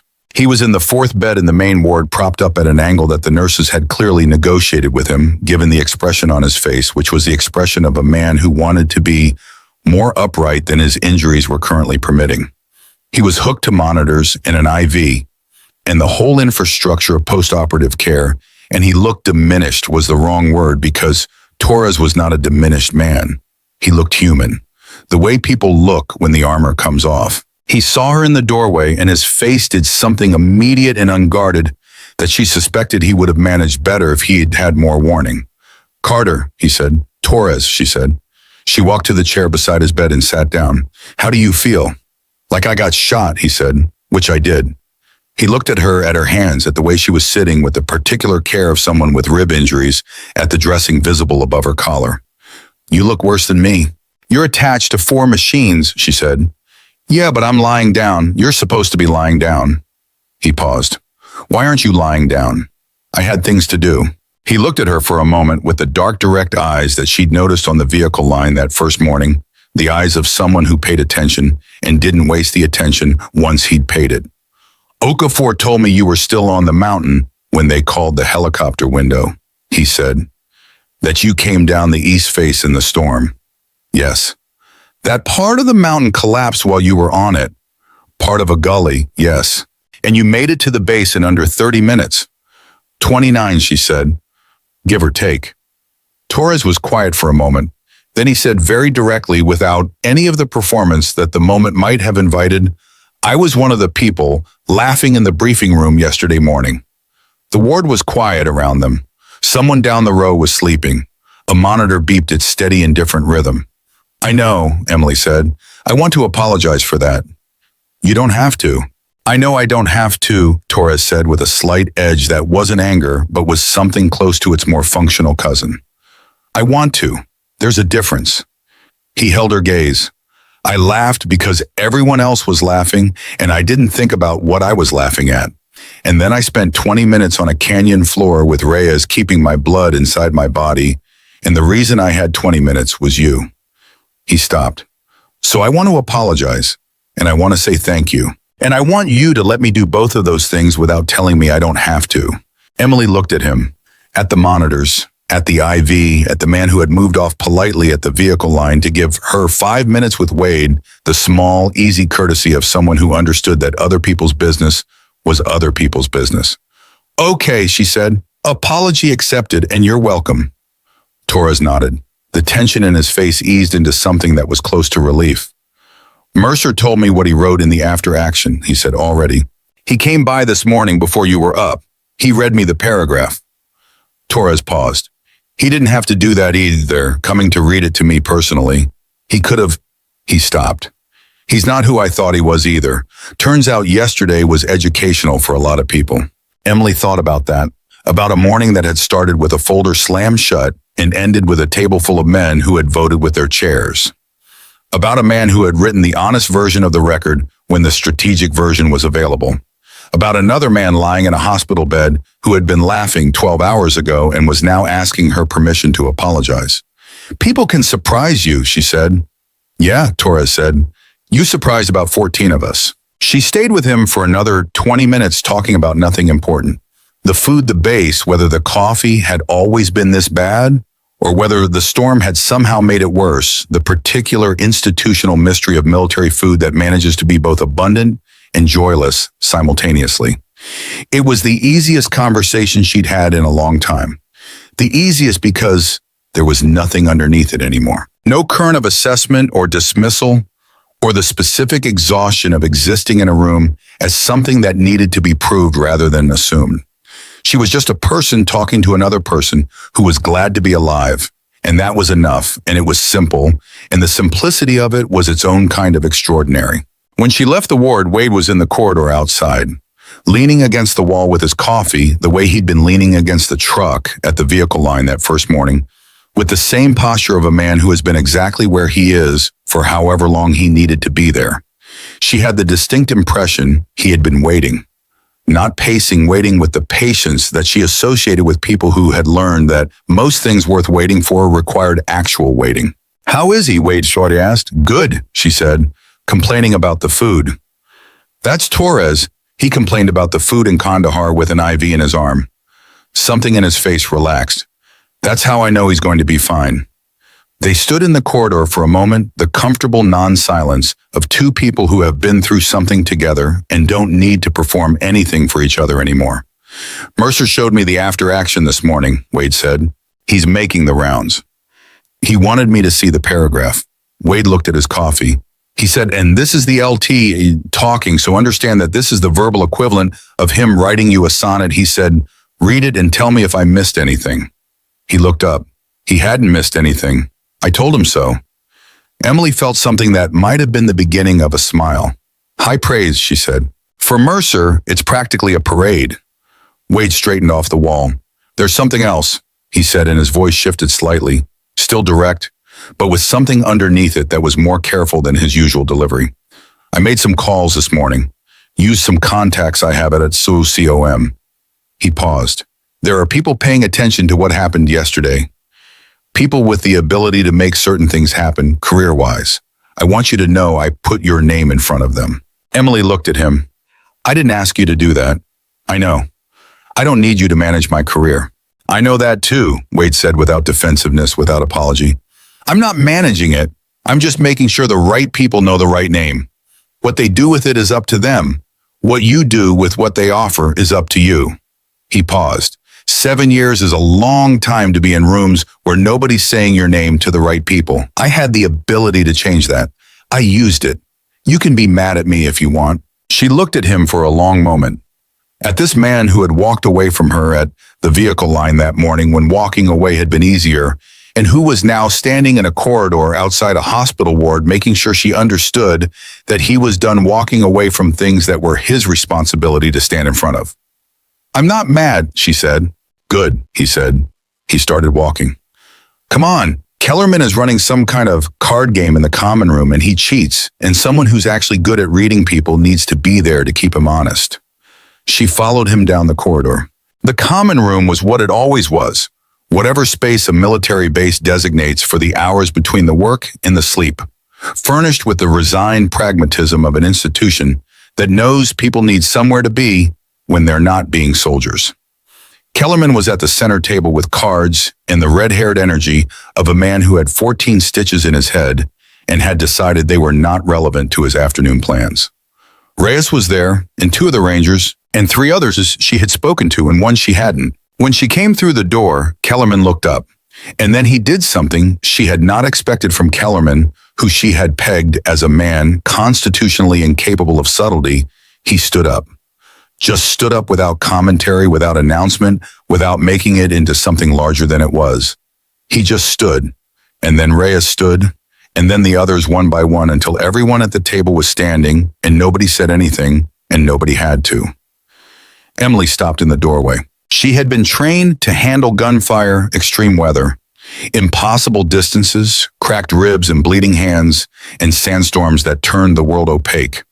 She had not been specifically trained to handle a room full of men standing up without a word because she had walked into it, and for a moment she had absolutely no idea what to do with the feeling that produced. She looked at Wade beside her. He shrugged the small shrug of a man who had known this was coming and had decided to let it happen, rather than prepare her for it because preparation would have spoiled it. She understood in that moment that this was Wade's version of everything up Meng, not dramatic, not performed, just real, just the actual thing happening without the wrapping. She walked to the table. She sat down. They sat down. Kellerman dealt.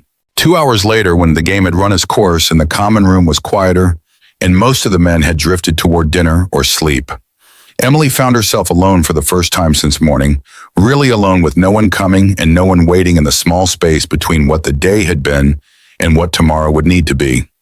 She went outside. The desert at late afternoon was the desert she'd grown up knowing from a distance, the West Texas version of it, seen through a truck window on family drives or across a field outside Lubbock, where her grandfather had stood with the smell of motor oil on his hands, in the particular patience of a man who understood that the world was not going to rearrange itself to accommodate you, but that you could learn to move within it in ways the world didn't expect. She stood outside the base hospital and looked at the mountain range to the south. At the specific peak visible now in the clear post-storm air, its silhouette unmistakable against the late sky that was Hill 3050. She could see from this distance the gully system on the east face where the rock had come down. She could see the summit where she had lain prone in a sandstorm and rebuilt the world in 9 shots. The mountain looked exactly as it had always looked. Patient, indifferent, as unconcerned with what had happened on it as the desert was with the footprints that crossed it every day. It had not changed because she had climbed it. It had not become significant because of what she had done on it. It was just a mountain, and what had happened on it was just what had happened, and the meaning of it was entirely in the people rather than the place. She heard footsteps behind her. She knew the step before she turned. She had been hearing it all day, learning its rhythm the way you unconsciously learn the rhythms of people you've spent a crisis with. Mercer stopped beside her. He stood where she stood, looking at the same mountain, and for a long moment neither of them spoke, which was fine because the silence between them now was a different quality of silence than it had been yesterday morning. Yesterday morning, the silence had been the silence of a verdict. This was just 2 people standing outside in the late afternoon after a very long day. The official report goes up the chain tomorrow, Mercer said. My full report, not a summary. The paragraph about you goes with it exactly as written. He paused. There will be a formal commendation recommendation. I've already started it. You don't have to do that, she said. I know, he said, the same thing everyone kept saying to her today. I know. I'm doing it anyway. She was beginning to understand that this was the vocabulary of people who had decided something and were communicating the decision rather than asking permission for it. It's not for me, he said, the commendation. It's for the record. So that the next room you walk into, they've already seen it. So that the next brief you raise your hand and someone has already read what happened when they didn't listen. He paused. So that what you did yesterday doesn't just live in a classified file in Virginia. It lives in your jacket where people can see it. Emily looked at the mountain. She thought about 7 years, about the rooms, about the verdicts, about the specific grinding weight of excellence that nobody acknowledged competence, that nobody credited, warnings that nobody heeded. She thought about how much of herself she had spent in the maintenance of her own belief in herself against the steady, daily pressure of everyone else's belief that she wasn't enough. She had never doubted she was enough. Not once, that was the truth of it. She had doubted everything else, the system, the fairness, the possibility of being seen, but never her own capability. Her grandfather had given her that in the field in Texas with a rifle and a lesson about patience. That had been the inheritance. The one that couldn't be taken. Thank you, she said to Mercer, for the report, for all of it. He nodded. He was still looking at the mountain. Can I ask you something? Yes. When you turned east at the canyon entrance, when you made that decision, he paused. Were you scared? She thought about it, the honest answer rather than the useful one. Yes, she said, not of the mountain, not of the mission. She thought about how to say the next part. I was scared I was wrong. That I'd read it wrong, that the canyon was clear, that I'd disobeyed a direct order for nothing, and 14 men would come out the other side fine, and I'd have ended my career on a judgment call that turned out to be a mistake. She paused. That's what I was scared of. Mercer was quiet. But I was more certain than I was scared, she said. And when those are the 2 things you're choosing between, you go with the certainty. Another silence. And then Mercer said, that's the whole job in one sentence. He said it with the weight of 11 deployments behind it. That's every decision I've ever had to make. You go with the certainty. He paused. I went with the wrong one yesterday morning. You went with the evidence you had. I went with the evidence I chose to have, he said, and that distinction, the small devastating difference between those 2 things landed in the space between them and stayed there. He had thought about this. He had been thinking about it all day the way serious people think about the moments where their certainty failed them. I had more evidence available. You were standing in my briefing room offering it to me. I closed the folder. She didn't say anything. There was nothing to say that would improve on his own accounting of it. I won't do that again, he said, not to her specifically. To the air, to the mountain, to the version of himself that had closed that folder. A statement of intent made in the only place where such statements actually mean anything, which is the place inside a person where character lives. The sun was getting low over the desert. The mountain range was going gold and amber in the late light, the way desert terrain transforms in the hour before dark. Everything that had been harsh and neutral, becoming briefly and probably beautiful. Emily looked at Hill 3,051 more time. At the summit where she had been, where she had done what she had done, where the mountain had held her up when she needed to be held up and let her go when she needed to go. She thought about her grandfather in the field outside Lubbock and the inheritance he had left her that nobody could close a folder on or put behind a formation or dismiss in a briefing room. She was 4 feet 9 inches tall. She had carried 68 pounds up a near vertical mountain in the dark.